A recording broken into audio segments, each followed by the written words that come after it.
सबैजना सन्चै हुनुहुन्छ होला। म चाहिँ यता यसो दाइहरूसँग पिकनिक गएको होइन। ठाउँ चाहिँ अलिकति खासै राम्रो हुन्छ होइन।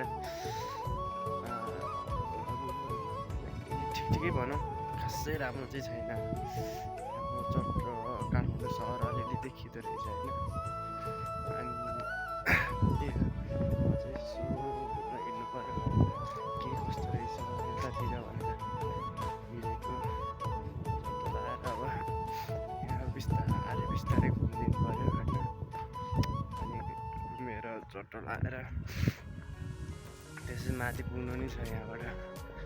एकछिन यतातिर मजाले घुमेर होइन। अब नयाँ ठाउँ आएको छ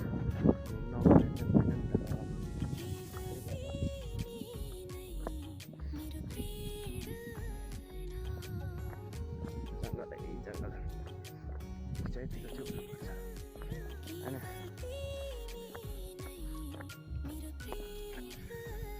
यता तलतिर आएको होइन, अलि त्यो पिकनिक मनाउने ठाउँमा तलतिर आएको। त्यसैमा आफ्नै गाउँमा आए जस्तो भइदिएर तलतिर घरहरू पनि त्यस्तै रहेछ। बाटो चाहिँ खासै ठुलो चाहिँ रहेन रहेछ, ठिक्कको रहेछ। दुईवटा अब जस्तै तलबाट गाडी गइरहेको छ भने माथिबाट पनि गाडी आयो भने चाहिँ आउँदो रहेछ। बाटो सानो छ, वान वे रोड छ। अनि कसरी हिँड्छ राम्रो रहेछ बाटो चाहिँ। ठाउँ चाहिँ ठिकै रहेछ, शान्त के। अब जस्तै कोही हुन्छ नि अलिकति एक्लै बस्न रुचाउने अनि एक्लै घुम्न जान पायो हुन्थ्यो भन्ने मान्छेहरूको लागि चाहिँ राम्रै रहेछ यो ठाउँ। अलिकति शान्त ठाउँको होइन। त्यही हो। अरू त थाकियो धेरै दिनपछि हिँडेर होला यसरी एक्लै हिँडेर चट्टो लगाएर बस्दा झ्याउ लाग्यो होइन। त्यही भएर अनि एकछिन तलतिर घुमेर आउनु पऱ्यो भनेर घुम्न आइदियो।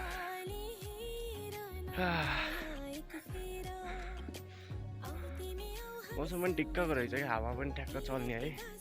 गर्मीमा चाहिँ पत्ता रहेछ ठाउँ। यतिको त हुनु परिहाल्यो नि होइन, गाउँ जस्तो अलिकति। अब सबै मान्छे सहरमा बस्नु थालिहाल्यो। गाउँ जाने भनेको अब टुरमा, त्यसपछि पिकनिकको लागि। त्यही त हो। अरू त अब सबैजना सहरमा बसेर सरिसक्यो। अनि गाउँ त अब बसिसकेको छ। त्यही हो।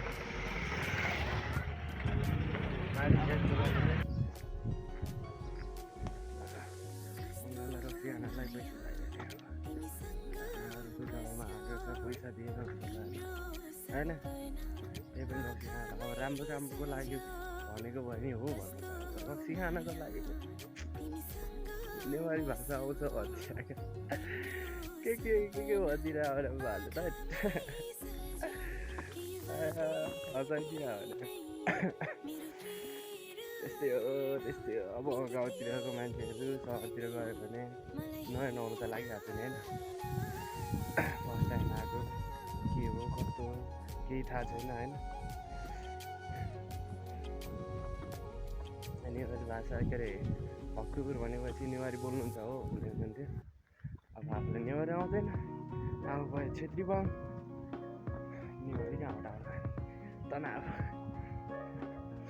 केही बुझिनँ हौ बाले भनेको त के भने हो के भने। अब त्यही हो। भर्खर स्टार्ट गरेर होला भ्लग बनाउन, हातै दुखिरहेको चट्टो लगाएर अब अलि माथि आइयो। अब धेरै छैन यहाँबाट। बिहानै कति 7 बजीतिर 7:30 बजीतिर घरबाट निस्केको। अनि त्यहाँ बसले मान्छे पुग्न टाइम लाग्यो अरे 9:30 10-15 लागिसक्यो। गाडी आउँदाखेरि त मान्छेले ढिला गरेँ कि अलि तर छिटो हुन्थ्यो गाडी चाहिँ टाइममा आइसकेको थियो म चाहिँ त्यही हो थाकिए खासै उकालो त रहेन रहेछ हेर्नु न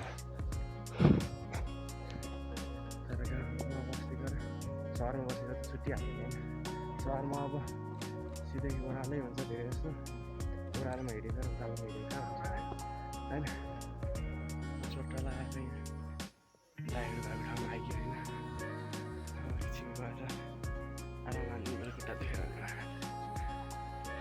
एकछिन माथितिर जानु होला माथितिर के कस्तो रहेछ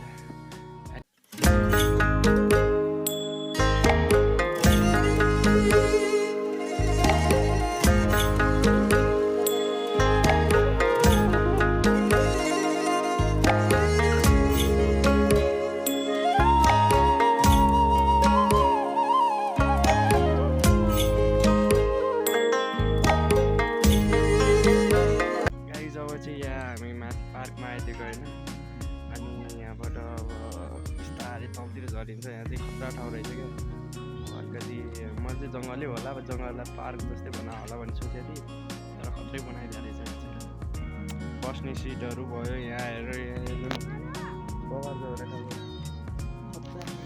खतरा अब पनि बबाल गराउने शान्त रहेछ भने हेर्छन् देखाएको छैन त खाइ लाग्दैन नि त फेरि गाइज अहिले चाहिँ घरमा आइपुग्यो होइन अलिकति टाइम लाग्यो एकछिन यसो बाहिरतिर घुमेको त्यही हो आजको भिडियो यति नै हुन्छ फेरि अर्को भिडियो भेटौँला है त जय नेपाल लास्टका खुल्ला होइन के भयो भन्दाखेरि अघि बस्नु हुँदाखेरि चाहिँ हल्ला धेरै थियो क्या त्यही भएर बनाउन पाइनँ त्यही भएर अनि अहिले भर्खर आयो कति बिहान 9 बजीतिर त्यहाँबाट हिँड्यो भनेपछि यहाँ 7:30मा आइपुग्यो घरमा त्यही अनि एकछिन बाहिरतिर गइदिएको थियौँ यसो खासा खाएर आएको अनि है त गाइज फेरि अर्को भिडियो भेटौँला आजको लागि यति नै हुन्छ यो ब्लग होइन फेरि लामो पनि बनाउनुहुन्न है त जय नेपाल।